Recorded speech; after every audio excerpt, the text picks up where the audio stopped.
Cliff Bleszinski. I'm the design director at Epic Games, and I'm currently working on Gears of War 2.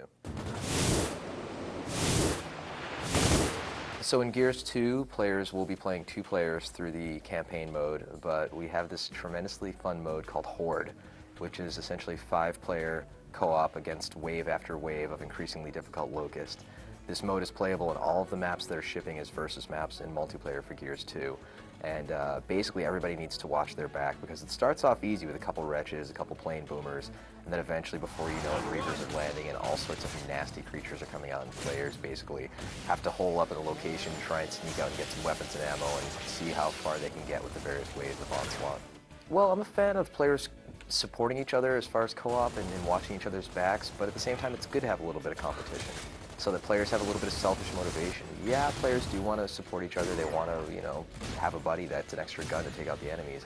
At the same time, they want to get the highest score possible, so I think you actually have a good blend of cooperative with competitive in Horde. So 2 of the new maps that are in Gears 2, the first one is called Avalanche, and it's kind of a mountain setting with right next to a mountain that of course has a lot of snow that's been piling up. And randomly in a multiplayer map, a siren will go off and an avalanche will flood the entire map, which will kill anybody that's in its path. However, once the avalanche is cleared, players can actually climb on that snow and get to new weapons and new areas of the map that were previously inaccessible before. The other map that we've been talking about lately is called Day 1, and it's kind of a snapshot of what happened on Emergence Day. You have this really cool corner that has a theater and an arcade, and right smack dab in the middle is a giant E-hole in which there's a cedar that randomly pops up and gets in the way of players trying to snipe each other with torque bows and sniper rifles. And it's got a lot of character to it. I think players are really going to identify with its realistic setting. One of my favorite new enemies is these little guys called Tickers, and they're essentially Locust improvised explosive devices. They're these little creatures with teeth that kind of tick, tick, tick, tick, tick as they get closer to you, and you have to listen for that with huge explosives strapped to their backs. And they kind of behave like cockroaches, and they kind of try to avoid the player's line of sight and kind of move really quickly to kind of get in close and explode. The fun thing about these guys, though, is if you melee them, you can send them flying in the air and they eventually land on their backs and essentially become a portable exploding barrel, which is useful for taking out more foes. We also have the Mauler, which is essentially a boomer with a new helmet that has horns on it, as well as a shield, and an explosive flail. And when he comes out of the smoke and he's swinging that flail and yelling at players, I mean, you really have to pay attention to him because he will close that gap quickly, he will use his shield, and he will lay waste to your entire team without notice. We also have Blood Mounts, which are essentially Locust cavalry. Locust ride in on these nasty creatures, and you have to make a choice, basically. Do you take out the creature, or do you take out the Locust, which is also fun for co-op. And if those guys get in close, they'll chew you up really, really quickly.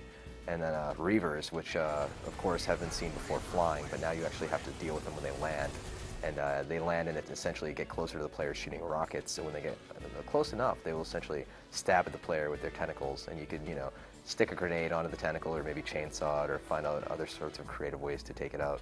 So some of the cool new weapons are the heavy class, and we have this Gatling gun called the Mulcher, and it's named appropriately because once you get that thing ramped up and your enemies get in your way, they essentially turn into itty-bitty pulpy nasty bits. And the thing is, it has a bit of encumbrance, so players really have to kind of lug it around because it's very heavy. And you press left trigger and you can drop it to the ground and deploy it, or you can actually mount it on cover. Once players do that, the weapon is far more accurate and you can use it at a distance. You have to keep in mind, though, that there is an overheat meter, and that you need to keep an eye on your active reload in the top right. And if you use the right bumper, you can actively cool the weapon to release steam. So you kind of have that trade-off of keeping the barrel spinning versus keeping it cooled. And then if you master that, then you'll be a force of nature. Also, one of the pillars of what we're doing with Gears 2 is this idea of kind of portable and movable cover, all the way from the Rockworm, which was exposed a while back, through to players taking other players hostage, as well as the iron shield that they can carry around once they get it off of the Mauler. And what it is essentially just a giant metal shield that can be deployed, and it provides players with a tremendous amount of defense. And if they can close the gap, especially if they've grabbed a really good pistol, they can also plant the shield and use that as portable cover and poke around it. We're expanding the way that we're dealing with the narrative in Gears 2. We have several different ways that we tell the story. We use cutscenes still. They're 3 to 5 minutes in length, and you can get back into the action. We also have players, communicating with each other while walking, as well as communicating with Control. But if you want to, you can hit X and essentially cancel those communications if you don't feel like listening to them. We always try and provide the players with a way out of these. We also have collectibles that players can find in the environment. So you can find a scrap of newspaper during a little bit of downtime in combat that tells a little bit of the backstory, or maybe an old journal from a soldier or a scientist or something like that. We also have posters on the walls. There's certain levels that have PA systems in which you can hear little bits of the story, and we use all of this to kind of help paint the palette and the painting of what the Gears universe is in Gears 2. Everybody that did VOs in Gears 1 has returned to reprise their voices for Gears 2, including Carmine. And we have a number of new and unique characters that players will get to meet, and some heinous locusts that they'll be able to finish off. Gears of War 2 will be coming out this November, exclusively on Xbox 360, and we look forward to gamers checking it out.